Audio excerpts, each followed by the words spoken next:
menonaktifkan spora basilos antrakis.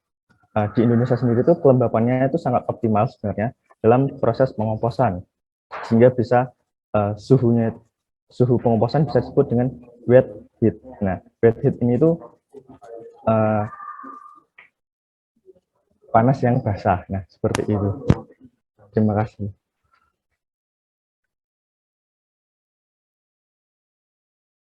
Ada yang mau menambahkan mungkin temannya?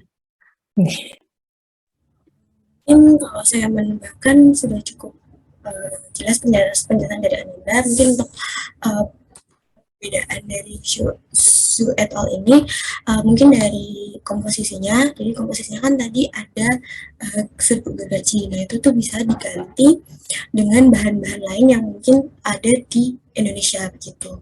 Nah misalnya kayak mungkin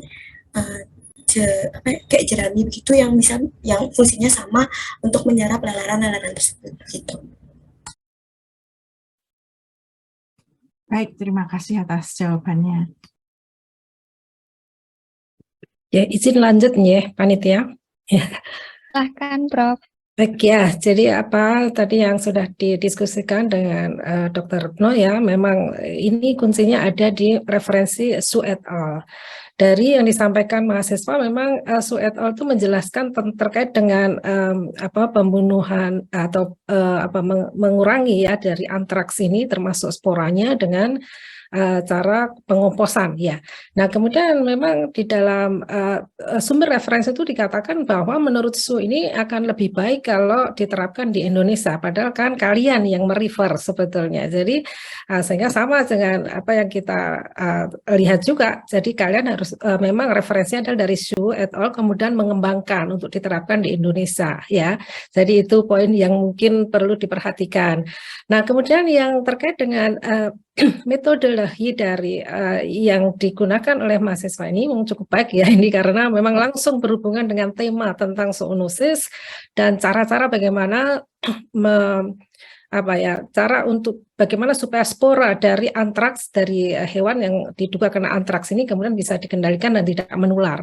Namun salah satu cara yang tadi disampaikan antara lain pada teknologinya adalah menggunakan lubang ditutup dengan menggunakan plastik dan diberi pipa untuk aerasi. Nah, ini yang meskipun tadi ada pemanasan sampai ke 55 derajat tetapi kemudian ada aerasi yang seperti ini ada kemungkinan bahwa ini spora kan bisa keluar melalui pipa aerasi ini. Nah, bagaimana menurut tim terkait dengan teknologi kompos yang akan digunakan untuk diterapkan ini?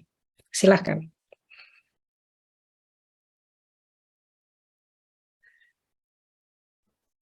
Nah, terima kasih Prof atas pertanyaannya. Baik, benar sekali bahwa adanya pipa aerasi ini bisa menyebabkan kayak resiko spora itu keluar lewat pipanya seperti itu ya Prof. Ya. Nah, untuk solusinya sendiri itu sampai sekarang itu gimana ya Prof? Untuk aerasi sendiri itu sebenarnya itu diperlukan untuk proses aerob karena proses pengomposan sendiri itu juga membutuhkan bakteri aerob yang membutuhkan oksigen sehingga diperlukan adanya aerasi. Nah, untuk bedding kan tadi setelah disebutkan bahwa bedding itu ada di atas dan bangkai ditutupi kembali. Menurut literatur si Bacillus anthracis sendiri itu sudah terjebak di sandwich tersebut. Jadi bedding bagian atas lebih tinggi dari sekitar 70 cm seperti itu, Prof. Jadi untuk spora Bacillus anthracisnya sendiri kemungkinan untuk escape lepas dari pengomposan itu kemungkinan kecil walaupun ada kemungkinan bisa lolos dari aerasi tersebut. Ya, jadi ini merupakan nanti ya pemikiran untuk bisa ada perbaikan ke depannya.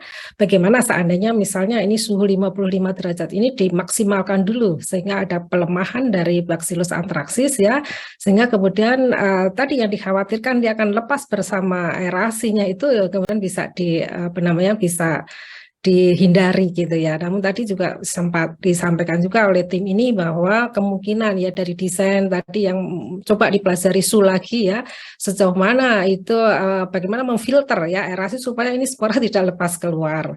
Nah, mungkin ya modifikasinya bisa dengan cara menggunakan kedalaman dari bangkai ini ya. Jadi kedalaman itu juga nanti bisa dipertimbangkan juga untuk menghindari ya apabila ada kemungkinan lepasnya spora ke alam ini. Jadi ini mungkin ada ke depan ada perbaikan yang bisa dipelajari ya dari SU yang sudah melaksanakan dan juga kemudian dengan kondisi yang ada di Indonesia. Ya, saya kira ini sangat baik. Waktunya masih ada, Mbak? Masih? Di Prof masih ada toleransi 5 menit. Jadi ada apabila toleransi 5 menit. masih ada yang ingin Iya, maaf, jadi 2 menit. 2 menit. Maaf, padahal 2 menit ya. Baik. Nah, jadi kemudian memang ingin sebetulnya dari tujuan dari tim ini dalam pengomposan itu ingin kemudian melihat ya bagaimana efektivitas dari pengomposan ini dengan cara-cara yang lain ya, namun memang kemudian di kesimpulan itu tidak dibahas juga yang cara-cara yang lain itu seperti apa, tapi paling tidak itu bagaimana menurut tim cara-cara yang lain itu dibandingkan dengan metode yang digunakan ini. Nah, sehingga dari cara-cara yang dibandingkan ini kemudian mungkin bisa melakukan modifikasi yang lebih baik. Silakan.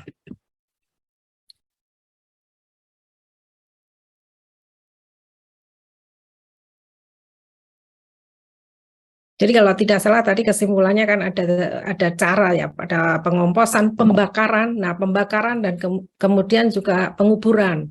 Nah, di antara tiga ini mestinya ada kelebihan dan kelemahannya ya. Tadi misalnya cara SU ini ada beberapa kelemahan, bisa ditutup juga dengan cara-cara yang modifikasi dari cara yang lain. Nah, mungkin tim bisa menyampaikan bagaimana kelebihan dan kelemahan dibanding yang lain, karena saya tidak melihat juga perbandingan ya antara cara yang lama kemudian cara yang diajukan sebagai teknologi baru ini. Silakan. Kalau ada komentar. Baik, Prof. Untuk perbandingannya sendiri itu untuk penguburan itu tuh mungkin pada tabel ya, saya untuk lama prosesnya sendiri penguburan itu terbilang pada aspek sosioekonominya itu pada meter sedangkan pembakaran itu baik karena lama prosesnya kan cepat proses pembakaran itu, sedangkan pengomposan itu merupakan proses yang paling lama karena prosesnya itu membutuhkan waktu sekitar hingga berminggu-minggu dan berbulan-bulan untuk pemanasan tersebut. Nah, untuk biaya sendiri yang paling baik adalah yang paling murah itu adalah penguburan karena tinggal dikubur. Kemudian yang nomor 2 adalah pengomposan, dan yang paling boros adalah pembakaran karena pembakaran tersebut hanya satu karkas seberat 300 kilo itu membutuhkan sekitar 200 liter minyak tanah seperti itu. Kemudian untuk kemudahan pengaplikasian oleh peternak, penguburan itu yang paling baik karena ya seperti yang saya sebutkan bahwa penguburan hanya tinggal dikubur. Kemudian untuk pembakaran itu dan pengomposan lumayan butuh seperti pelatihan. Nah, untuk dampaknya yang terbaik, mempunyai dampak yang positif yang terbaik bagaimana? Yang di antara ketiga cara. Efektivitasnya yang paling baik yang cara yang mana? Menurut kami efektivitas dan dalam pencegahan penyebaran spora Bacillus anthracis adalah tetap pengomposan. Pengomposan. Oke, baik. Saya kira cukup baik ini ide dan kemudian diskusinya. Waktu saya kembalikan kepada panitia. Baik, terima kasih kepada Dewan Juri dan tim.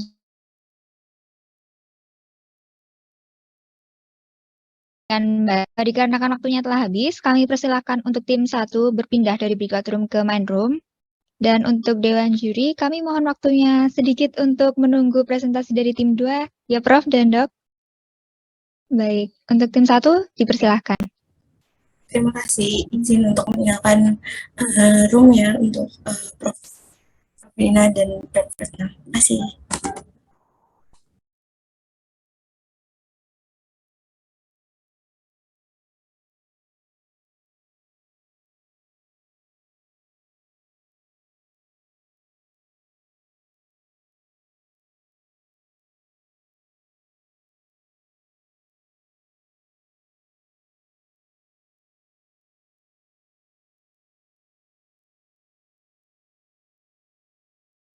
Baik, untuk tim yang kedua adalah tim yang diketuai oleh Bramasta Cahyo. Apakah Saudara Bramasta Cahyo sudah ada di breakout room? Sudah. Oke. Apakah sudah siap untuk presentasi? Apabila sudah, maka kami persilahkan untuk memulai. Baik, terima kasih.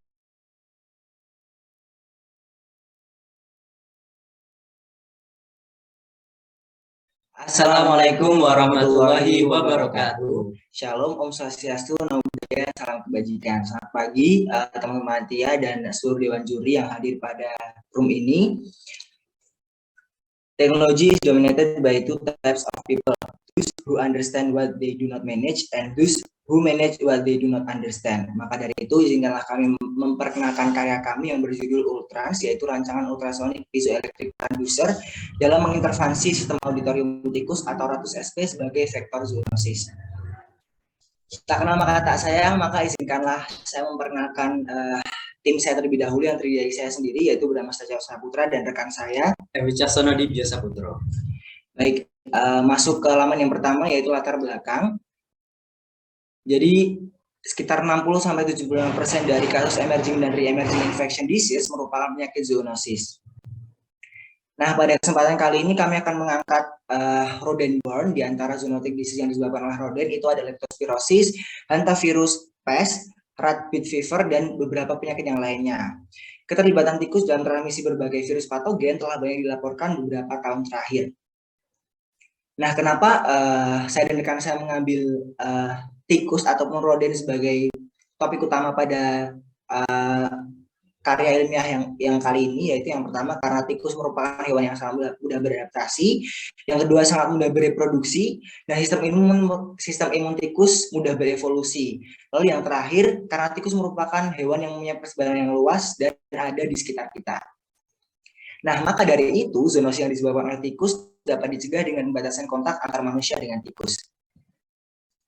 Pembatasan kontak antar manusia dengan tikus dalam karya ilmiah kami dilakukan dengan cara mengintervensi auditorium tikus. Tikus merupakan salah satu hewan yang peka terhadap gelombang ultrasonik dikarenakan tikus memiliki jangkauan pendengaran antara 5-60 kHz. Selain itu, tikus juga merupakan hewan yang tidak menyukai kebisingan. Maka dari itu, Ultrans karya kami hadir sebagai solusi. Nah, pada karya ilmiah kali ini, metode penelitian yang kami gunakan, yang pertama ada pengumpulan data, pembuatan prototipe, yang ketiga ada integrasi software dan hardware, lalu yang terakhir ada pengujian prototipe. Nah, berikut merupakan komponen utama Ultrans, yaitu yang pertama ada Arduino Uno, yang kedua ada baterai Li-ion, lalu yang ketiga ada piezoelektrik, yang berikutnya ada motor L298N.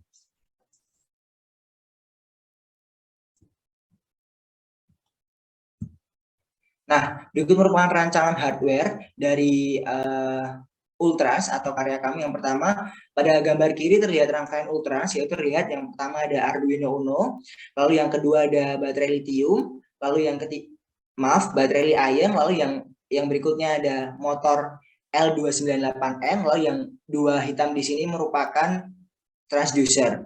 Lalu di bagian kanan ada keterangan mengenai perkabelan, ada dua tabel. Tabel yang pertama mengenai perkabelan pada Arduino Uno, lalu yang kedua perkabelan pada motor L298N, yaitu kabel merah dan kabel hitam. Nah, berikut merupakan perancangan software karena sebelumnya sudah melakukan perancangan hardware, lalu dilanjutkan dengan perancangan software. Perangkat lunak ditanamkan pada mikroprosesor ATmega 328P. Program dibangun menggunakan Arduino Uno yang terintegrasi dengan software Arduino IDE. Baiklah, selanjutnya adalah hasil dan pembahasan. Berikut hasil dari paper kami adalah relasi hardware. Pertama, itu adalah rancangan elektrik. Kurang lebih seperti ini rancangan elektrik yang telah kita gunakan. Jadi seperti yang telah dijelaskan oleh teman saya tadi, pada nomor 1 bisa dilihat itu adalah baterai lithium. Kenapa kami memilih baterai lithium? Karena kami menggunakan sistem recharge sehingga dia dapat diisi ulang dan tidak memerlukan mengurangi limbah baterai. Selanjutnya yang nomor 2 yang putih adalah piezoelectric buzzer sebagai transducer dan juga sebagai pemancar ultrasonic frekuensi. Yang ketiga, di sini ada motor L298N. Dia merupakan sumber energi yang energi mekanik yang akan dikontrol dengan Arduino Uno. Nah, selanjutnya yang nomor 4 yang ada kabel birunya dan berwarna biru juga adalah Arduino Uno, di mana dia merupakan microcontroller. Istilahnya ia adalah pusat dalam pusat pemrosesan, istilahnya otak yang telah disuntikan informasi dari software yang tadi telah dibahas. Baiklah, kurang lebih begini realisasi hardware yang akan kami rancang. Dengan kami menambahkan beberapa fitur. Yang pertama ada light dependent resistant, yang akan kami tambahkan adalah sensor cahaya, di mana kita mengetahui bahwa rodensia septicus ini akan lebih efektif ketika di malam hari. Oleh sebab itu kami menambahkan light dependent resistant dalam rancangan hardware. Selanjutnya pada reaksi software dan pemrograman, tadi kan si Arduino Uno bakal disuntikan beberapa informasi dengan melalui coding, di mana kita dalam realisasi software itu melakukan beberapa hal. Yang pertama, set Arduino sebagai program AVR, terus kita bakal menulis kode pemrogram Arduino. Lalu pada IDE Tools, kita akan memilih Atmel ICE. Dengan begini, otomatis dia akan langsung mengenali bahwa tipe microcontroller yang kita gunakan adalah Arduino. Nah, pilih jenis board yang akan diprogram ke dalam microcontroller. Kalau di sini kita menggunakan microprosesornya adalah ATM EGA 32P. Lalu yang selanjutnya adalah program yang telah terunggah akan ditransferkan ke microcontroller tersebut. Jadi ini kita menggunakan di laptop, kita transferkan ke alat ya, ke microcontrollernya. Ketika udah tertransfer akan ada tulisan seperti di sini dan compiling, artinya pemrograman bisa dibaca oleh hardware. Oke, selanjutnya output frekuensi yang akan dihasilkan oleh Ultrans. Di sini kita menggunakan sampel 40 kHz ya. Jadi kita bisa mengatur berapa sih frekuensi yang akan kita gunakan dengan mengubah di sini. Jadi di perangkat lunaknya akan kita setting beberapa jenis frekuensi sehingga akan secara istilahnya otomatis gitu, bisa langsung tersetting ke alat tanpa harus dipencet tombol atau gimana atau menggunakan aplikasi yang harus langsung gitu. Jadi otomatis langsung otomatik gitu. Selanjutnya pada pengujian dilakukan ini berdasarkan literatur Halim dan Wijarnako, akan kita menggunakan beberapa variabel yang kita bedakan beberapa perlakuan seperti frekuensi yang berbeda, jarak yang berbeda, dan waktu. Kenapa kami menggunakan frekuensi berbeda agar bisa terlihat ya kira-kira perubahannya signifikan atau enggak. Jaraknya juga dan waktu menurut literatur itu sangat berkaitan dengan pancaran gelombang, sehingga kami memerlukan beberapa pengujian dengan perubahan jarak dan waktu agar menentukan jarak dan waktu yang paling efisien. Oke, kurang lebih tabel penilaian hasil yang akan muncul dari pengamatan adalah kurang lebih ini berdasarkan dari literatur Halim, kurang lebih seperti ini.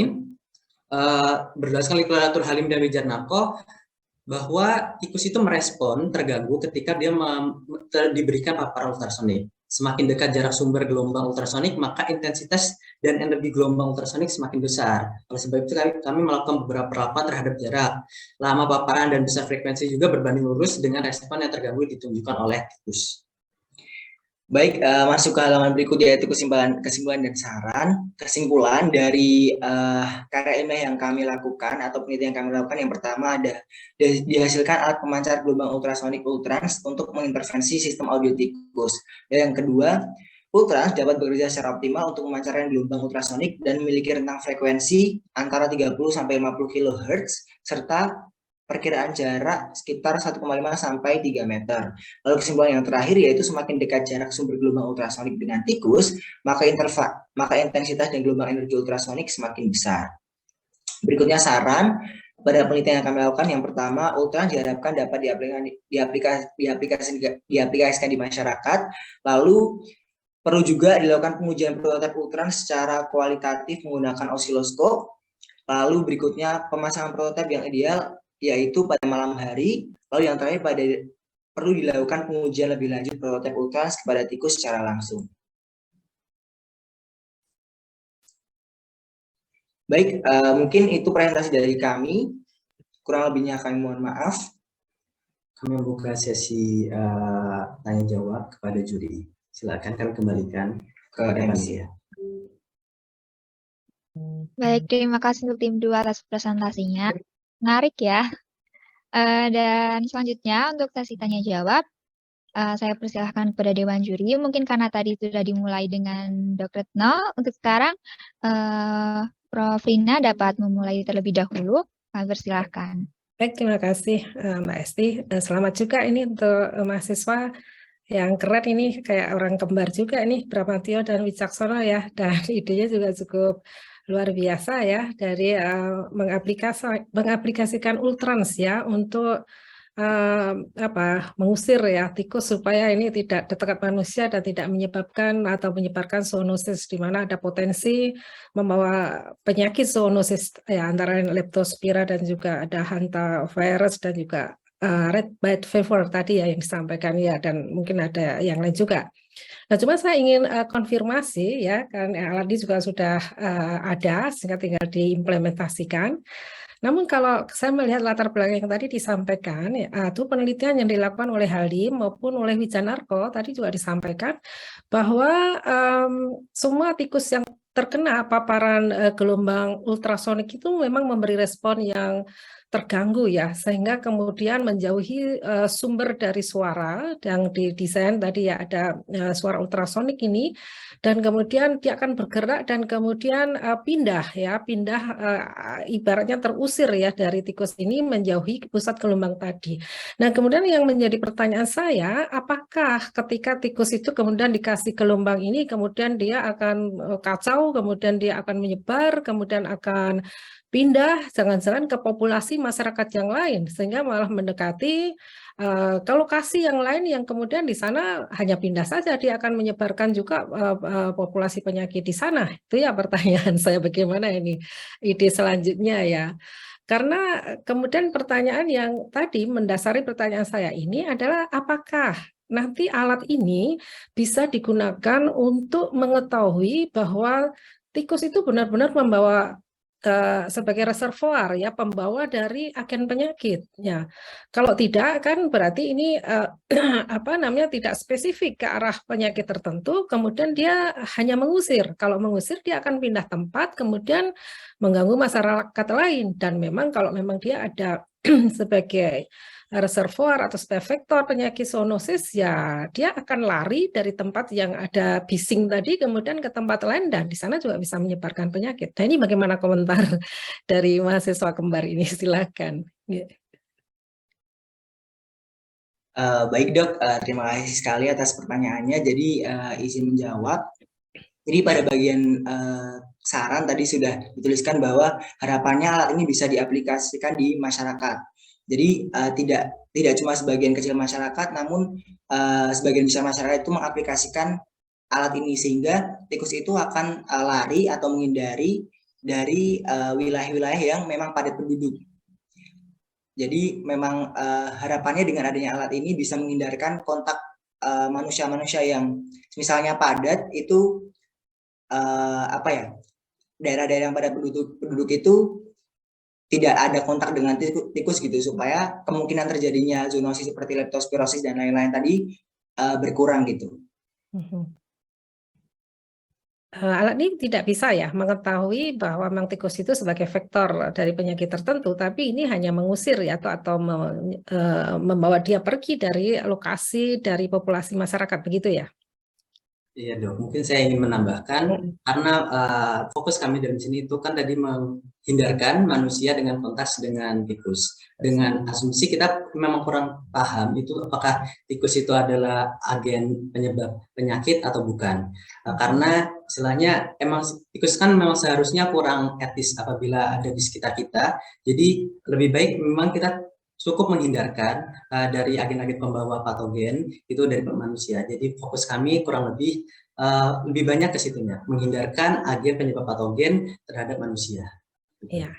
Ya oke, poin yang bagus ya. Namun kemudian karena ini ada potensi yang sangat baik untuk dikembangkan ya, mahasiswa ini juga punya punya motivasi yang baik juga untuk riset ya.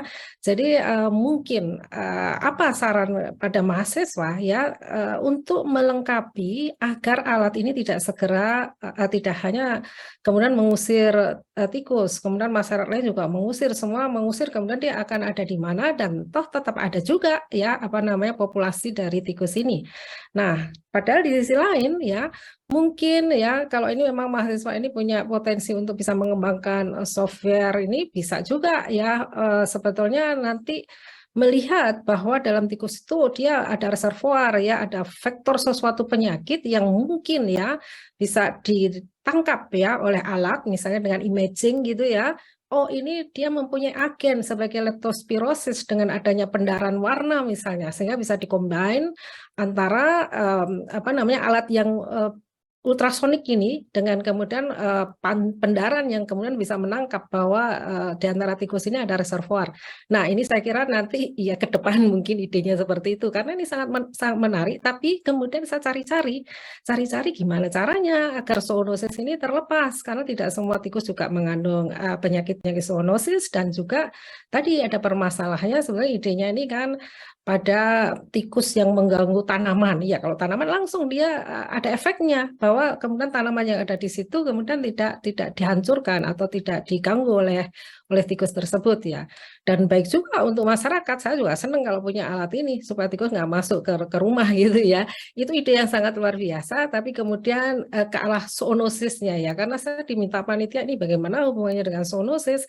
Nah, tadi sudah dibahas zoonosis panjang lebar di awalnya ya, memang ada potensi-potensi seperti itu, tapi kemudian menangkapnya atau ke target penyakit itu yang kemudian saya kira untuk perlu dikembangkan ya. Bagaimana komentar mahasiswa? Silakan. Baiklah, mungkin karena dari dokter sendiri memberikan masukan tersebut, kami sangat menerima dengan baik ya masukan tersebut. Untuk kedepannya mungkin saran-sarannya akan kita tingkatkan di pengembangan produk kita, gitu, menggunakan alat kita untuk lebih fokus terhadap beberapa penyakit yang memang benar-benar urgent yang ada di masyarakat. Terima kasih. Harapan saya begitu. Terima kasih ya. Waktu saya kembalikan ke panitia.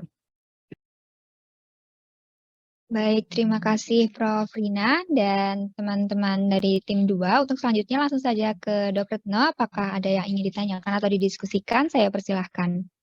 Baik, saya mungkin melanjutkan yang tadi didiskusikan oleh Prof. Isrina ya. Ada satu yang masih membuat saya penasaran. Tadi dijawab bahwa alat ini itu menjauhkan tikus dari populasi yang padat, ya kan? Nah, tadi Prof. Isrina juga menyampaikan kalau ini mereka lari, itu malah pindah ke rumah tetangganya gitu, ya kan? Nah, seberapa jauh mereka pergi dengan alat ini, gitu ya. Kemudian yang berikutnya, nah ketika teman-teman ini idenya luar biasa ya, membuat alat untuk bisa mengusir tikus dengan mempengaruhi sistem audio dari tikus, ya kan? Hanya ketika teman-teman tadi di pendahuluan itu kalau menurut saya masih kurang untuk menjelaskan apa sih, bagaimana sih audio tikus, bagaimana audio tikus itu diganggu, dan bagaimana ini ada piezoelektrik ya. Apa yang disebut dengan piezoelektrik ini? Ya. Kemudian, jadi udah 2 ya pertanyaannya. Pertanyaannya tadi seberapa jauh dia terusir, kemudian bagaimana sih piezoelektrik ini mengusir tikusnya, kemudian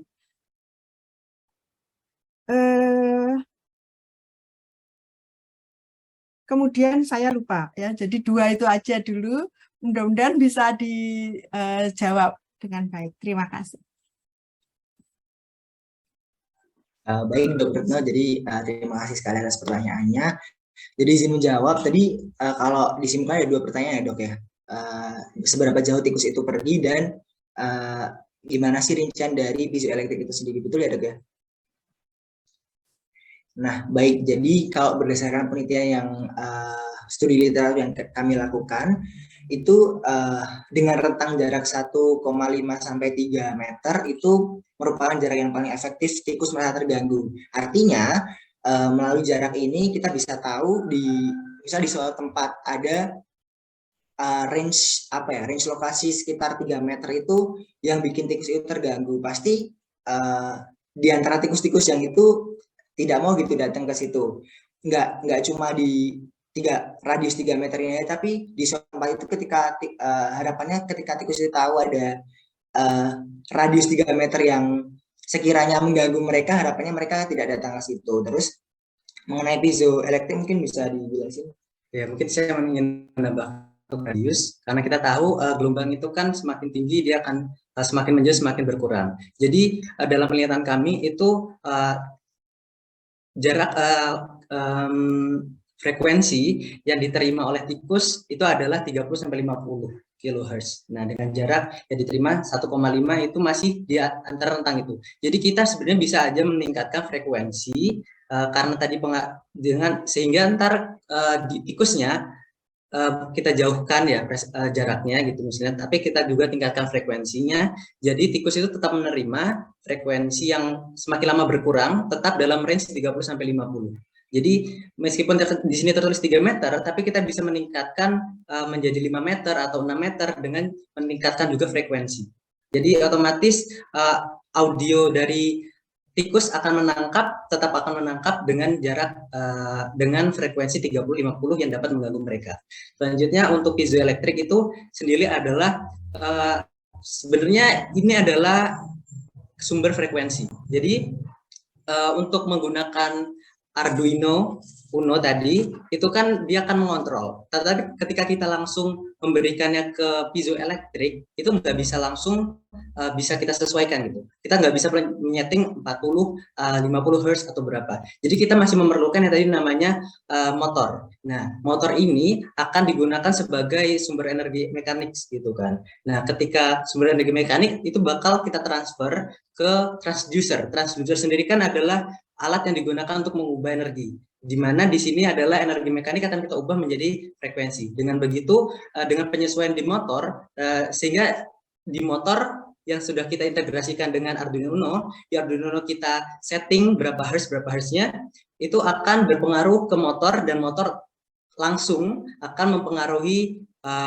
piezoelektrik. Jadi piezoelektrik ini tuh mengubah si energi mekanis ini dari motor akan diubah menjadi frekuensi gitu. Kurang lebih si piezoelektrik ini tuh adalah sumber gitu, mengubah dari energi kinetik menjadi frekuensi yang bisa sesuai, yang bisa kita inginkan. Tetapi karena kita belum melakukan uji osiloskop, jadi mungkin kedepannya kita berikan saran bahwa kita perlu melakukan uji osiloskop supaya frekuensi yang kita inginkan tuh benar-benar nyata gitu, benar-benar sesuai dan tidak naik turun gitu, sehingga lebih efektif alatnya.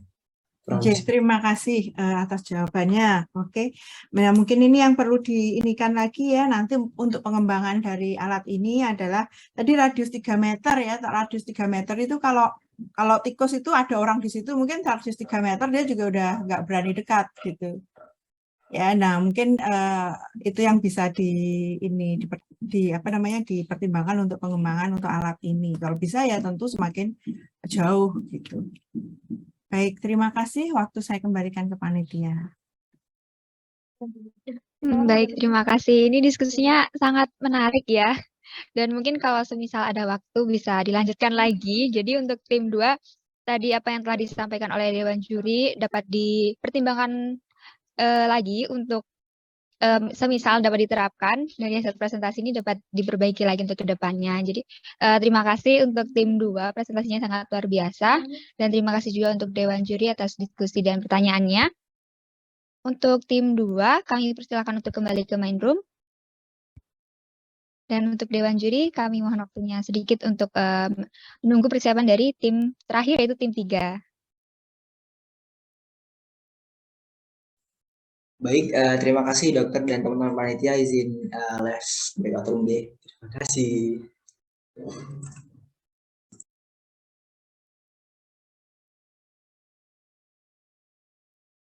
Oke, baik. Akan saya cek kembali apakah tim 3 sudah masuk ke breakout room. Dengan Ketua Saudara Azhar Burhanuddin dari Universitas Airlangga. Apakah semua anggotanya sudah masuk ke breakout room?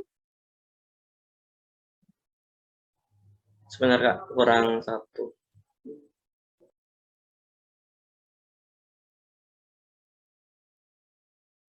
Oke, sembari menunggu anggotanya yang masih belum lengkap, saya ingatkan kembali bahwa waktu presentasi adalah 15 menit, 10 menit untuk presentasi, 5 menit untuk tanya jawab, dengan toleransi untuk tanya jawab adalah 5 menit. Jadi total untuk tanya jawab itu 10 menit. Apakah anggotanya sudah lengkap? Ya ini. Izin bertanya Kak, untuk PPT-nya nanti yang share screen siapa? Dari tim, apakah bisa untuk presentasi dan share screen secara sendiri? Kalau semisal tidak bisa, nanti dari panitia saja. Tapi kalau bisa, dipersilahkan dari tim. Oh gitu. Takutnya macet gitu Kak. Apa boleh ya di panitia yang share?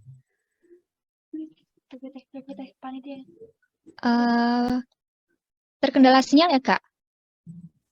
Iya, takutnya keluar-keluar nanti.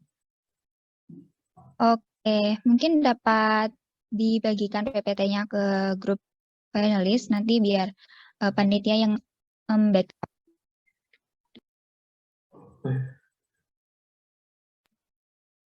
Dari panitia, apakah sudah siap?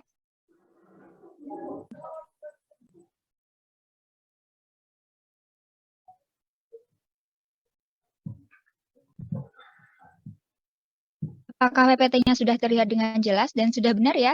Ini PPT-nya? Iya, sudah terlihat Kak. Oke, baik. Sudah siap untuk tim 3? Insya Allah siap. Layar saya persilahkan.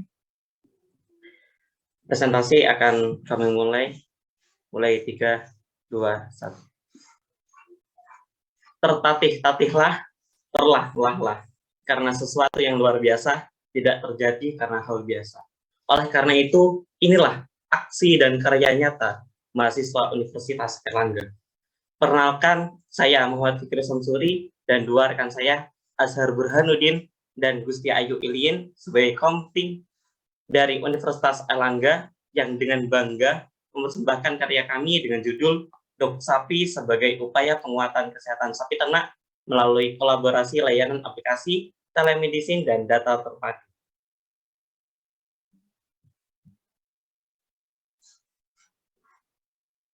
Ya. Bisa next. Baik, akan saya mulai. Populasi sapi potong di Indonesia mengalami peningkatan dari 17.440.393 ekor pada tahun 2020 menjadi 18.053.710 ekor pada tahun 2021. Namun, hal ini didominasi peternakan sapi potong dengan kualitas biosecurity rendah dan banyak daerah pelosok yang belum tercapai oleh dokter hewan. Next slide.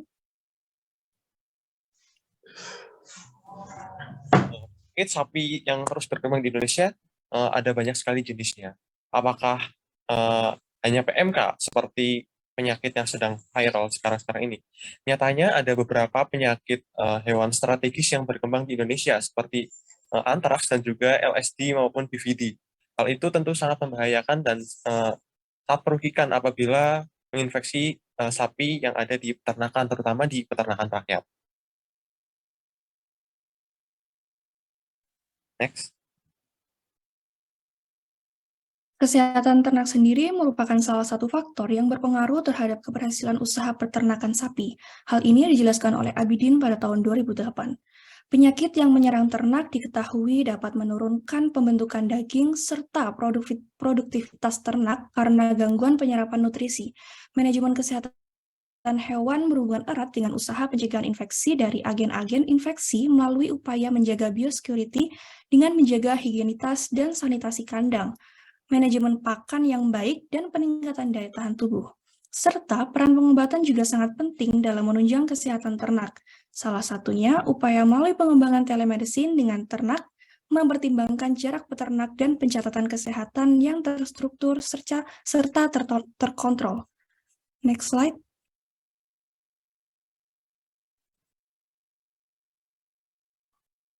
Oleh karena itu, kami, Kesatria Airlangga, yang berasaskan Excellence with Morality, yang beranggotakan 3 mahasiswa, memberikan sebuah inovasi, ide kreatif dengan judul Dok Sapi, sebagai upaya penguatan kesehatan sapi ternak, melalui kolaborasi, layanan aplikasi telemedicine, dan data terpadu.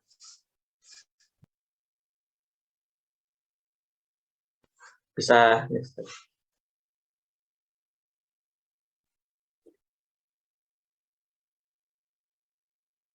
Lalu doksapi.ai sendiri merupakan peningkatan, maaf, akan saya ulangi.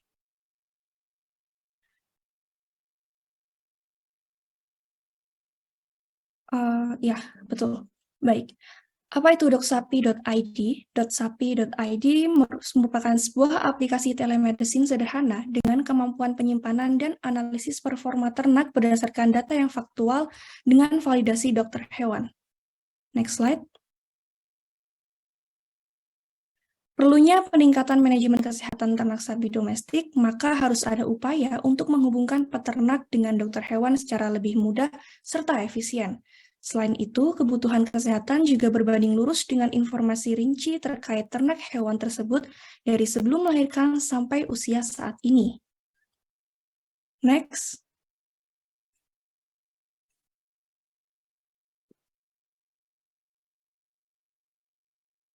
Dengan tujuan mempermudah dalam melakukan tracing genetik penyakit maupun teknik pengobatan yang dapat digunakan untuk kedepannya, hal tersebut dapat diwujudkan dengan menggunakan sistem teknologi telemedicine yang terkoneksi dengan bank data recording sapi ternak. Maka dari kelompok kami menginisiasi aplikasi, dan aplikasi tersebut bisa kita lihat bersama-sama seperti gambar yang telah ditampilkan pada presentasi kali ini. Next. Bagaimana sih konsep Dok Sapi ini? Kami menggabungkan konsep telemedicine dan juga recording data sebagai basis data terpadu yang sangat penting dengan dua tipe pengguna, yaitu yang pertama adalah peternak sebagai pengguna pasif. Dalam hal ini peternak bertugas sebagai konsumen yang menyiapkan data pendukung dan melakukan aktivitas konsultasi serta monitoring mandiri melalui aplikasi Dok Sapi. Next.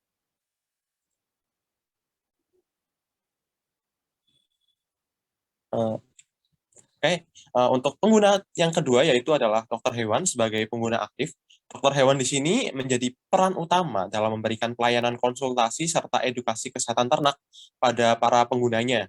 Selain itu, tugas dari dokter juga untuk melakukan validasi data, sehingga data yang terinput merupakan data yang memiliki validitas yang aktual dan juga kredibel. Sehingga nantinya kita bisa, data tersebut bisa dimasukkan ke dalam suatu sistem utama yang tentunya akan dimiliki keamanan yang cukup tinggi dan memiliki dasar hukum yang berlaku. Next. Beberapa fitur dalam Dok Sapi ini, yang pertama ada telemedicine, kemudian ada recording data, kemudian ada data populasi ternak dalam suatu peternakan, kemudian ada informasi peternakan, kemudian ada pengingat pakan, dan juga ada apotek ternak. Sistem kerjanya sendiri nanti pengguna melakukan login menggunakan akun yang telah didaftarkan, baik itu atas nama peternakan maupun dari dokter hewan itu sendiri. Untuk visualisasinya dapat dilihat di gambar yang ada di PPT tersebut. Next. Selanjutnya adalah analisis konsep SWOT itu sendiri. Dari yang pertama adalah strength. Kami memikirkan ada 2 poin penting. Yang pertama adalah informasi kesehatan hewan bersifat kredibel karena melalui pertimbangan dokter hewan dan juga dapat diakses oleh peternak dan dokter hewan kapanpun dan dimanapun. Untuk kelemahannya sendiri kami ada 2 poin. Yang pertama adalah penyiapan sistem aplikasi memerlukan waktu cukup lama, kemudian perlu waktu cukup lama dalam melakukan penyiapan data awal. Selanjutnya untuk opportunity ada 2 poin. Yang pertama adalah peternak lebih mudah dalam memantau dan mengakses informasi kesehatan hewan ternaknya dan memaksimalkan fungsi eartag pada sapi sebagai penyimpanan data dengan penambahan QR code. Selanjutnya adalah trip, ada 3 poin penting. Yang pertama adalah persebaran dokter hewan belum merata di setiap daerah. Yang kedua, jumlah populasi ternak banyak. Dan terakhir memerlukan diagnosis lanjutan apabila terjadi gejala parah pada hewan. Kemudian next. Baiklah, selanjutnya adalah analisis service model Canvas, yaitu dari service proposisinya, layanan konsultasi dari dok sapi itu sendiri menggunakan 2 metode. Yang pertama adalah telemedicine dan data log recording kesehatan sapi, yang penggunanya adalah peternak dan dokter hewan dengan melalui aplikasi berbasis smartphone. Lantas, apakah analisis dari sini? Yaitu yang pertama adalah ada 3 bentuk dampak. Yang pertama adalah dampak ekonomi. Dengan berjalannya telemedicine, maka keterbatasan jarak tidak akan membatasi layanan kesehatan dokter hewan, sehingga ekonomi dokter hewan pada wilayah terpencil dapat lebih meningkat dan mendorong tersebarnya dokter hewan ke wilayah yang sebelumnya belum merata, yang mana terdapat layanan kesehatan hewan, utamanya ternak itu sendiri. Yang kedua adalah dampak sosial. Peternak dapat lebih mudah melakukan konsultasi dengan ahli dan dokter hewan melalui layanan telemedicine yang ada di aplikasi dok sapi itu sendiri, sehingga sosialisasi dan pengaruh terhadap perubahan alur manajemen sosial ternak dapat berubah lebih baik ke depannya. Yang terakhir adalah dampak produksi, yaitu berjalannya telemedicine, maka keterbatasan jarak tidak akan membatasi layanan dan konsultasi kesehatan hewan itu sendiri. Hal ini akan memperbaiki kondisi produksi sapi potong pada peternak hewan, tidak hanya itu ada sapi simental dan lain sebagainya. Karena peningkatan upaya kesehatan ternak, data yang tersimpan di dalamnya juga dapat menjadi alat pertimbangan dalam melakukan perkawinan dan kesehatan ternak dan lain sebagainya, sehingga dapat memberikan kualitas unggul pada sapi ternak pada peternakan itu sendiri. Next.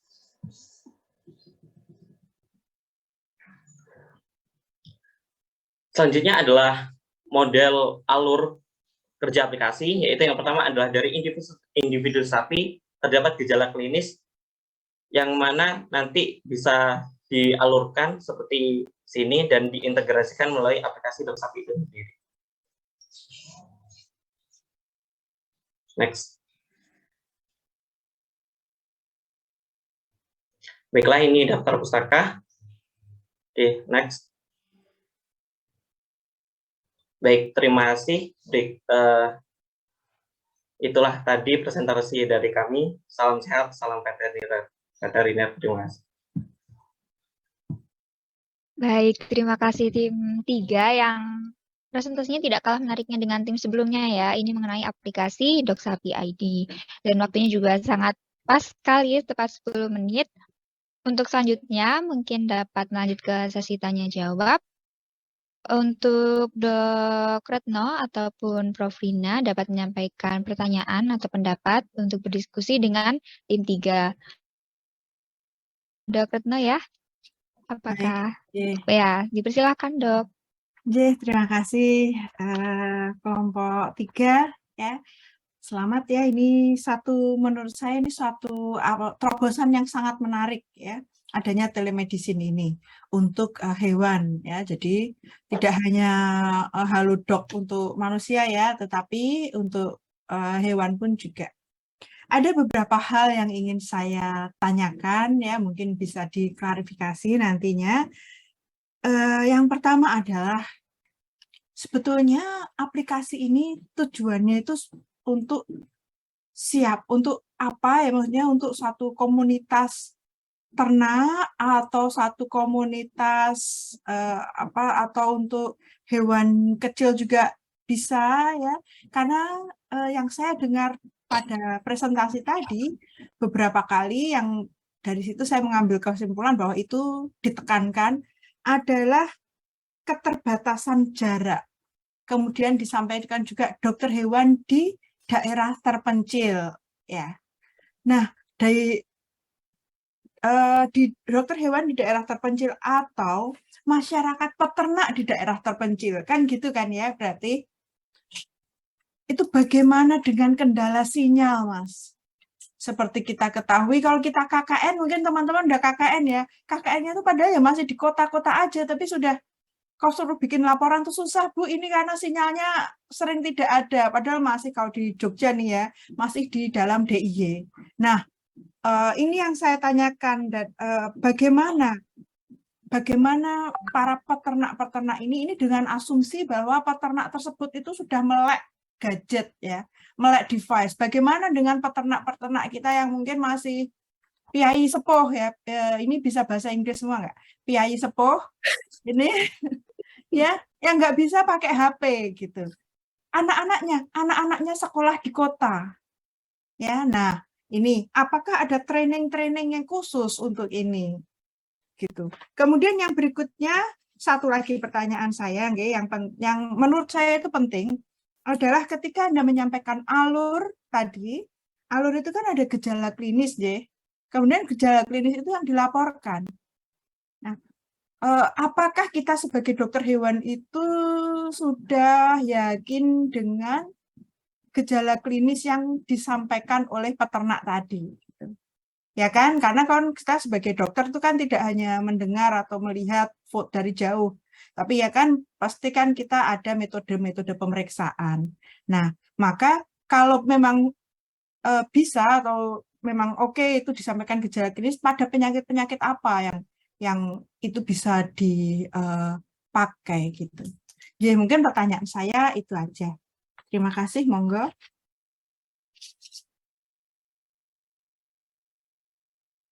Baik, terima kasih Ibu atas pertanyaannya.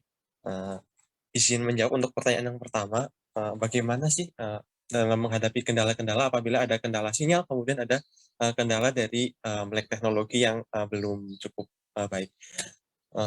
Yang pertama untuk kendala sinyalnya sendiri, mungkin dalam beberapa aplikasi juga sudah dikembangkan sistem namanya itu sistem offline, jadi nanti bisa di-upload atau dikirimkan lewat jalur SMS seperti itu.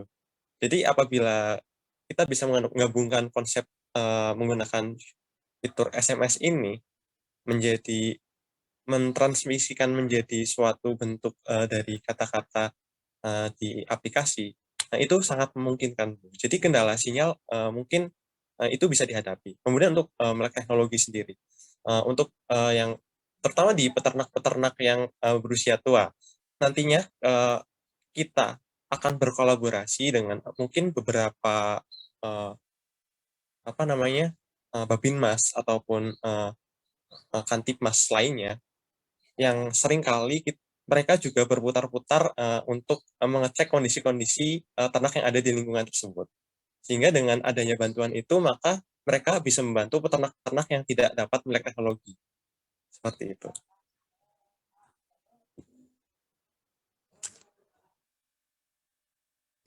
Baik, monggo yang pertanyaan terakhir, yang gejala klinis tadi.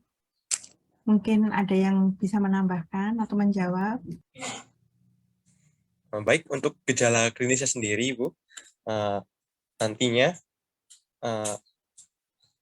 setelah peternak itu mengirimkan beberapa bukti klinis, mungkin foto, kemudian kita sebagai developer akan mendukung juga dengan menghadirkan beberapa fitur seperti kan telemedicine, ada juga video call-nya, Bu. Mungkin kita bisa video call untuk memeriksa kondisi fisiknya dulu, sehingga nantinya kita bisa memberikan penanganan daruratnya terlebih dahulu sebelum akhirnya dokter hewan itu sampai ke lokasi. Sehingga nantinya pengobatan juga tetap akan ada dokter hewan yang hadir di tempat tersebut. Baik, terima kasih. Jadi pada akhirnya tetap nanti dokter hewan akan memeriksa ya. Nah, seperti tadi disampaikan ada Babinmas yang berputar-putar, itu mestinya dokter hewan di daerah tersebut kan ada ya di poskeswan ya, sehingga mestinya bisa juga mereka tanpa menggunakan aplikasi juga gitu ya misalnya. Monggo nanti mudah-mudahan bisa. Apakah aplikasi ini sudah dibuat?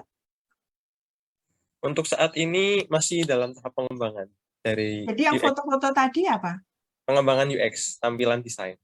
Oh, tadi tampilan desainnya ya, desainnya. Ya, Tapi belum ada ya itu tadi. ya masih dalam tahap pengembangan. Oh, baik. Terima kasih. Saya kembalikan. Monggo, Prof. Isrina. Mohon izin panitia melanjutkan dari diskusinya dari Dr. Retno ya.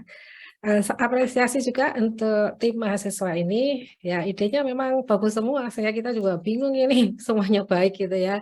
Namun kita ingin juga ada konfirmasi ya, karena kami juga diminta oleh panitia untuk bagaimana sejauh ide yang dikembangkan itu akan mendukung dari tema yang diberikan yang terkait dengan pencegahan zoonosis ya.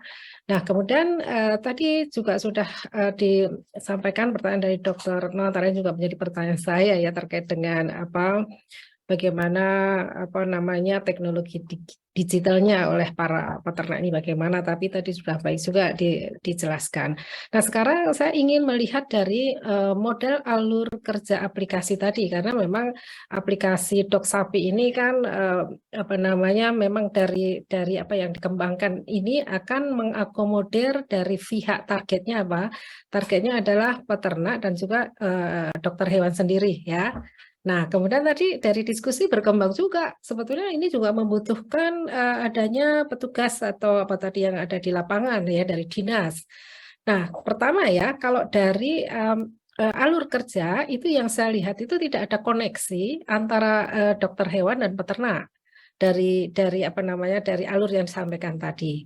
Maksudnya di sini adalah memang targetnya ada dokter hewan, ada peternak, tapi tidak ada timbal balik ya. Jadi tidak ada jalur yang kemudian kembali ke masing-masing ya, sehingga kemudian bagaimana nanti kemudian aplikasi yang Dok Sapi ini kemudian bisa terintegrasi ya kalau nanti hanya searah ya. Itu pertama mungkin, atau saya yang salah dalam memahami model alur kerja aplikasi ya, sehingga kan harapannya ini bisa dioptimal digunakan. Nah, seandainya itu kemudian juga ada unsur dokter hewan, ada unsur peternak, tapi tadi juga disinggung bahwa di situ ada pengendali data, ada validator. Nah, siapa nih sebetulnya yang bertugas untuk pengendali data atau validator yang diharapkan kemudian datanya betul-betul valid, ini yang terus-menerus didapatkan informasi dari peternak, dan kemudian juga ada data dari big data atau dari data yang ada ya, kemudian data tadi ada komunikasi telemedicine-nya sendiri. Nah, itu yang kemudian saya ingin dijelaskan di posisi itu ya. Jadi siapa sebetulnya pengendali data atau validator? Ya, kalau hanya diserahkan oleh dokter hewan sendiri, kemudian bagaimana bisa terintegrasi kesehatan hewan ini secara lebih luas lagi?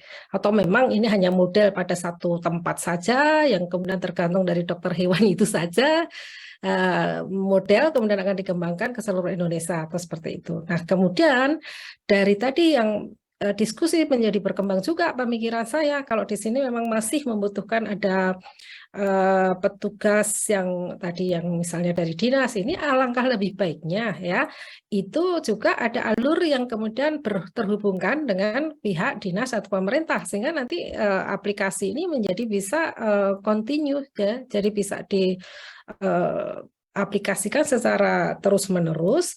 Apalagi dari tim tadi juga menyampaikan bahwa supaya ini ada dasar hukumnya, landasan hukumnya, maka kalau landasan hukum itu, kalau regulasinya kita nyandal ke pemerintah itu kan menjadi lebih aman. Nah, ini mohon tanggapannya dari dua pertanyaan ini. Silahkan.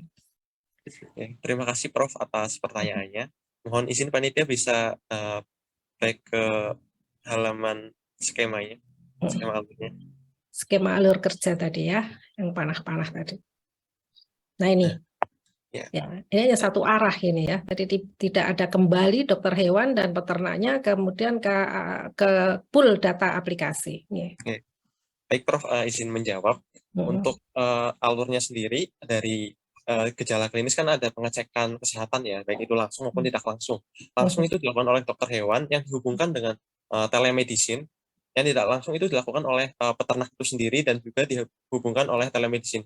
Sehingga dari dokter hewan tersebut dan peternak itu berkomunikasi yang pertama kali itu lewat telemedicine sebelum dokter hewan itu bisa bergerak langsung ke peternakan tersebut.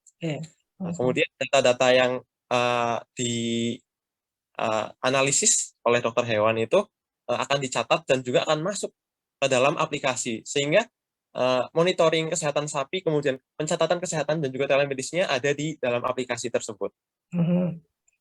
Terus aplikasi itu dimanfaatkan oleh siapa jadinya? Aplikasi itu dimanfaatkan oleh peternak sebagai yang mencari gejala klinis seperti itu, dan juga dokter hewan sebagai pendiagnosa. Oke, ya itu yang maksud saya. Berarti ini kan kembali, jadi aplikasi Dok Sapi ini yang dapat data dari berbagai macam sumber, kemudian dia akan kembali lagi kan dimanfaatkan oleh dokter dan juga oleh peternak, sehingga kemudian dokter bisa mengikuti, ya kan, data-data yang sudah pernah dicatat atau dimasukkan ke Dok Sapi. Begitu pemahaman saya, benar atau salah nih? Ya, betul, Prof. Oke, jadi maksudnya di sini ada panah yang balik lagi ke dokter hewan dan peternak. Panahnya itu, saya kira itu ya. Oke, betul, Prof. Terus yang dari pemerintah tadi gimana? Dari dinas atau dari unsur supaya mendukung ya untuk legalitas hukumnya seperti di mana sebaiknya dimasukkan ke sini atau memang tidak menjadi pertimbangan dari tim? Kami sudah mempertimbangkan ada suatu namanya pencatatan kesehatan juga dari dinas peternakan, tapi sifatnya itu masih berada di lingkup dinas itu sendiri. Sehingga nantinya kalau kita bisa berhasil mengintegrasikan antara aplikasi ini dengan suatu website, namanya saya masih agak lupa, Prof. Itu satu pencatat kesehatan ternak juga di peternakan yang dari Kementerian Pertanian, nggak salah. Kalau bisa menggabungkan itu, maka ini bisa menjadi suatu aplikasi yang super app seperti itu, sehingga nanti akan membantu monitoring kesehatan ternak secara nasional dan membantu peternak dalam melakukan diagnosa klinis melalui dokter hewan langsung. Oke, ya itu harapannya seperti itu ya, sangat bagus. Kemudian tadi yang pertanyaan kedua ini siapa sebetulnya yang mengendalikan sistem ini? Apa masing-masing dokter hewan atau ada ini tim ini ya yang kemudian menjadi tim operator atau kemudian yang melakukan validasi data dan seterusnya? Untuk validasi data sendiri kami akan bekerja sama mungkin dengan PDHI seperti itu, PDHI per wilayah, sehingga nantinya mereka bisa mengecek secara real time kondisi langsung berbagai kondisi penyakit infeksi yang ada di peternakan-peternakan yang ada di daerah tersebut. Iya, idenya bagus. Tapi kemudian posisi kalian itu ada di mana dari alur kerja ini? Kami sebagai developer ada di bagian aplikasinya, pengembangan aplikasi. Oke. Saya kira perlu ditambahkan di sini ya, ternyata ada unsur lagi di sini. Tidak hanya unsur dokter hewan, tidak hanya unsur peternak, tapi juga ada tim ya yang kalian ini pengendalinya ya, dari validator tadi, kemudian hubungannya lebih banyak lagi tadi ya ke PDHI, kemudian ke pemerintah. Begitu ya? Benar? Oke, ya. Saya kira bagus. Kemudian ini terakhir waktunya masih ada nggak ya panitia? 2 menit. Sebenarnya sudah habis, Prof. Tapi karena ini tim terakhir ya, dan setelah ini penutup, jadi semisal penting ya. Jadi saya ingin mengkonfirmasi juga ya supaya saya tidak dimarahi oleh panitia ya untuk menggali dari tim ini sejauh mana sebetulnya tim aplikasi Dok Sapi ini kemudian kaitannya ya dengan zoonosis. Jadi tadi sudah disampaikan sebetulnya ada antraks, ada BVD, sebenarnya ada lagi juga ada brucellosis, trypanosomiasis yang mungkin menular kepada manusia. Nah ini sebetulnya kemudian seperti apa aplikasi ini berbicara tentang zoonosis? Silahkan. Terima kasih atas pertanyaannya, Prof. Dengan adanya gejala yang dilaporkan oleh peternak kepada dokter hewan, maka di situ dokter hewan bisa melakukan warning kepada peternak tersebut apabila penyakit tersebut mengindikasi adanya zoonosis. sehingga nantinya dokter hewan bisa bergerak cepat secara langsung ke peternakan tersebut untuk melakukan biosecurity secara maksimal, sehingga penyakit zoonosis tersebut dapat terisolasi pada daerah-daerah tersebut dan tidak menyebar ke daerah lainnya. Oke, ya, tadi penting juga pertanyaan Dokter No tadi tentang gejala klinisnya. Gejala klinis harus spesifik juga, harus jelas ya, yang kemudian dokter bisa bertindak cepat dengan adanya data-data gejala klinis yang ada di lapangan. Oke, baik, terima kasih. Ini luar biasa timnya. Waktu saya kembalikan ke panitia. Baik, terima kasih banyak untuk tim 3 atas presentasinya dan diskusinya ini juga tidak kalah menarik dan seru tentang aplikasi Doksapi ID ya. Dan ini karena sudah tim terakhir, mungkin kita bisa kembali ke main room untuk melanjutkan sesi yang terakhir yaitu dokumentasi dan penutup. Sekali lagi saya ucapkan terima kasih pada Dewan Juri yang telah berkenan dan meluangkan waktunya untuk menjadi Dewan Juri pada Kipetnas tahun ini dan juga tim 3. Terima kasih banyak atas presentasinya. Baik, mungkin dari panitia boleh langsung. Oke. Boleh komentar?